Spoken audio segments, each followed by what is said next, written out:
اب جو ہم بات کریں گے روزہ اور صحت کی. ہمارے ساتھ موجود ہیں ڈاکٹر طارق اکبر. آپ ایک ڈینٹسٹ ہیں, تو اگر آپ کو بھی کوئی اس سے ریلیٹڈ کوئی مسائل ہے تو آپ اسکرین کے اوپر دیے گئے نمبر پہ کال کر کے اپنے سوال پوچھ سکتے ہیں. ان کو ویلکم کرتے ہیں ڈاکٹر طارق صاحب کو. السلام علیکم.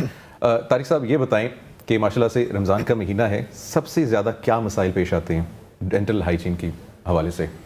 بسم اللہ الرحمن الرحیم. بہت شکریہ. رمضان کے مہینے میں جو ہمارے پاس زیادہ تر پیشنٹس آتے ہیں وہ اس کمپلینٹ کے ساتھ ہے کہ ڈاکٹر صاحب ہمیں ٹھنڈا گرم لگتے ہیں نا. تو اس کا جو مین وجہ یہ ہوتا ہے کہ جب ہم رمضان میں بے احتیاطی کرتے, افطار میں سب سے پہلے ہم کولڈ ڈرنکس لیتے, شربت وغیرہ ٹھنڈا, اور فوراً بعد اس کے بعد ٹھنڈے جی اس کے بعد ہم پکوڑے یا گرم نان وغیرہ نا, تو یہ چیز اس کی وجہ سے پھر سینسیٹیوٹی مریض کو ہوتے ہیں. تو ہمیں چاہیے کہ ہم احتیاط کریں. ایٹ لیسٹ اگر ہم ٹھنڈے شربت وغیرہ بھی لے لیں تو کم از کم تھوڑا سا وقفہ لے کے اس کے بعد گرم چیزیں لے لیں.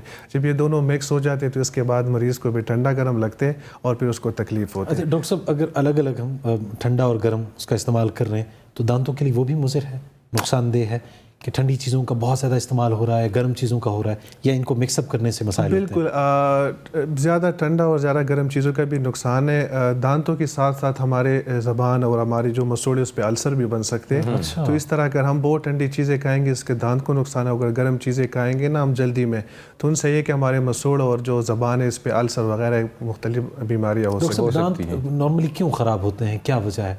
دانت کی مختلف وجوہات ہیں. جو ہمارے یہاں پر زیادہ ایشو ہے کہ ہم کیئر نہیں کرتے, مطلب اورل ہائیجین کو ہم اتنا وہ نہیں کرتے. بالکل جب ہم بالکل اینڈ سٹیج پہ ہوتے, جب درد ہوتا ہے اور بالکل اینڈ سٹیج پہ, تو ہم ڈاکٹر کے پاس آتے کہ جی ڈاکٹر صاحب کو علاج کرے, اور کہتے نہیں ڈاکٹر صاحب اس کو نکال دیں. تو یہ ہے کہ ہم نے جو ڈینٹل کیئر ہے اس اورل ہائیجین اس کو بالکل ہم نے اگنور کیا ہوا ہے. وہ کیا ہے اورل ہائیجین سے بھی ہے نا ناظرین جو ہیں, اورل ہائیجین جب رمضان کے مہینے میں بھول جاتے ہیں. بیسک یہ ہے کہ ایک تو یہ کہ ہم دن میں 2 مرتبہ ایٹ لیسٹ برش کریں.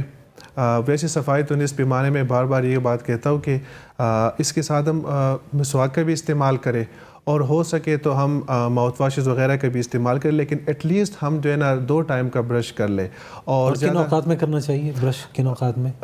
صبح ہم ناشتے کے بعد کر لیں اور رات کو سونے سے پہلے. ٹھیک. اسپیشلی اگر صبح ٹائم نہ مل جائے تو ایٹ لیسٹ رات کو سونے سے پہلے کرنا چاہیے, کیونکہ رات کو یہ ہوتا ہے کہ نارملی ہماری منہ میں جو سلائیوا ہوتی ہے جو اینٹی بیکٹیریل ہے وہ کم پروڈیوس ہوتے ہیں. اور صرف مسواک کا اگر استعمال کریں, برش کوئی نہیں کرتا؟ میرے خیال میں مسواک یہ ہے کہ مسواک کا بھی کرے, لیکن برش یہ ہے کہ کچھ جگہوں پہ ہے کہ مسواک نہیں پہنچتے نا, تو دانت کی کچھ ایسے اس سے جہاں پر پھر بیکٹیریا کرتی ہے, تو دونوں کا استعمال کرے, مسواک بھی استعمال کرے اور برش کرے. ایٹ لیسٹ رات کو خصوصی طور پر اسپیشلی رمضان میں روزے رکھ رہے ہیں تو بیسٹ ڈینٹل کیئر کیا ہے جو روزے رکھ رہے ہیں؟ رمضان میں ایک اپنی بیڈ بریتھ کا بھی خیال کرنا پڑتا ہے. آپ نے بالکل رمضان میں ایک ہمارا یہ خیال ہے کہ لوگ کہتے ہیں کہ برش سے روزہ ٹوٹتے ہیں, تو اگر افطار سحری سے پہلے اگر آپ ٹوتھ برش کا استعمال کریں, ٹوتھ پیسٹ ہے, تو ان کا آپ کا روزہ نہیں ٹوٹتا. ہاں دن میں اگر یہ ہے کہ آپ ٹوتھ برش کا استعمال کریں لیکن اس پہ ٹوتھ پیسٹ کا استعمال نہ کریں, ہو سکتے کہ وہ کیمیکلز آپ کے حلق کے نیچے چلے جائیں, ان سے آپ کا روزہ خراب ہوتے ہیں. تو آپ اگر سحری میں سحری کریں اس کے بعد آپ ٹوتھ پیسٹ کا بالکل استعمال کریں. بلکہ اچھی بات ہے آپ کو لوگوں کے ساتھ انٹریکشن ہوتے ہیں, تو پھر یہ ہے کہ بدبو آتی ہے تو لوگوں کو اچھا نہیں لگتا نا, اور اسپیشلی رمضان میں. تو یہ ہے کہ دن کے ٹائم آپ سمپل برش یوز کر سکتے ہو, لیکن یہ ہے کہ اگر ٹوتھ پیسٹ کو آپ اوائڈ کریں تو بہترین سے آپ کا یہ ہے کہ روزہ ہو سکتا ہے کہ خراب ہو سکتے ہیں. ٹھیک ہے. اچھا, بہت بہت شکریہ ڈاکٹر طارق صاحب. لیکن ایک اور سوال جو ہے نا آپ سے پوچھنا ہے وہ یہ ہے کہ جس طریقے سے ابھی آپ نے بتایا اورل ہائیجین کا لوگ جو خیال نہیں رکھتے ہیں, اور کیا طریقہ ہے؟ فار ایگزامپل اگر کوئی ٹوتھ برش نہیں کرنا چاہتا, جیسے تصور بھائی نے بتایا وہ جو ہے مسواک یوز کرنا چاہتے ہیں, تو اور کیا ایک بہتر طریقہ؟ اس کے علاوہ یہ کہ ایٹ لیسٹ ہم 3 months ایٹ لیسٹ اور بہت زیادہ 6 مہینے بعد ہم ڈینٹسٹ کا وزٹ کریں. ضروری نہیں کہ آپ کو کوئی درد ہو یا کوئی مسئلہ ہو. جتنی بھی ڈیولپ کنٹریز ہیں تو وہ لوگ 3 months بعد ایک وزٹ کرتے ہیں چیک اپ کے لیے. ویسے آپ چلے جائیں, ہمارے پاس تو ایسے سٹیج پہ آتے ہیں کہ بالکل ہم بھی بس ہوتے ہیں, تو ہم بالکل اینڈ سٹیج نا.